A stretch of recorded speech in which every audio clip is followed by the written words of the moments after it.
Avatar is coming back. This past week, we saw a headline that spurred a lot of attention, and it's that the original creators of Avatar: The Last Airbender are teaming up with Nickelodeon once again to put out more Avatar-verse content. They're doing so under the new studio called Avatar Studios, and this is huge news for an actual million reasons. First and foremost, it's the original creators with the original network that brought this franchise to life. They obviously have a good business relationship, and Nickelodeon trusts the creators, Michael and Bryan.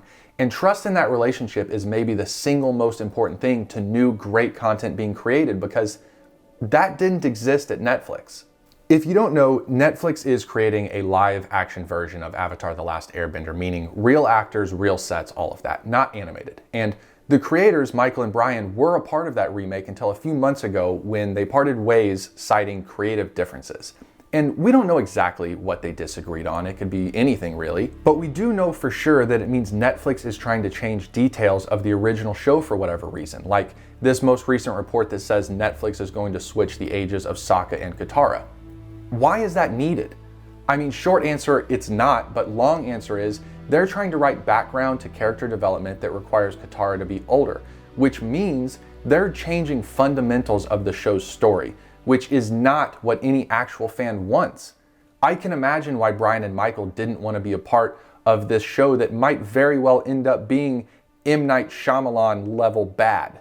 And real quick, I just want to give a quick pointer to Netflix before we move on, in case in an alternate universe they see a video from a YouTuber with 3 subscribers. Guys, if you just take the original Avatar show, figure out how to make it 6 seasons, show us what happens with Zuko's mom, and pick some actors that don't die in the middle of it, you'd have a hit show. Do not, I can't stress this enough, do not try and reinvent the wheel here. The fan base will ruin your lives. The second big thing here is that as far as we know, everything that will be made under this new Avatar Studios will be animated. This is personal preference, but I think all things Avatar are meant to be animated. There were so many things wrong with M. Night Shyamalan's version of Avatar, it's not even worth going into, but one of the big things that I thought was wrong with it was it being live action.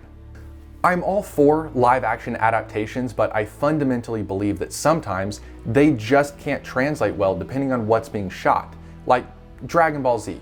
We saw the same thing. Incredible show, absolutely shit movie, because how do you make Piccolo seem realistic?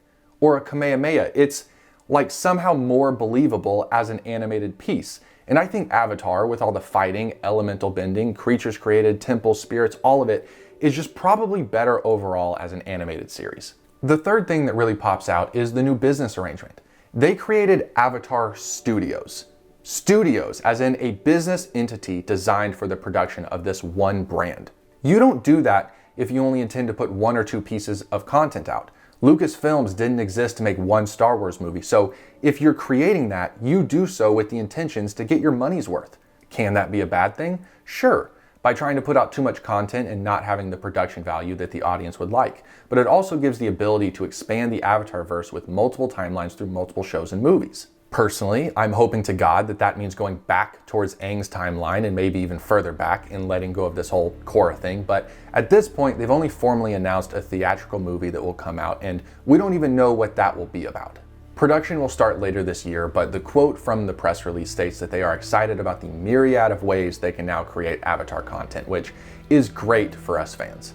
Alright, that's all we really know for now. Let me know what you think of Netflix's show in the comments. I know it's a pretty controversial thing with how they're handling it, and let me know what storylines you want to see from the new business venture of Avatar Studios. I personally want to see more from the past, not the future. Previous Avatars, young Iroh, the beginning of the war, all of it. So thank you for watching. Be sure to like and subscribe, and I'll see you next week.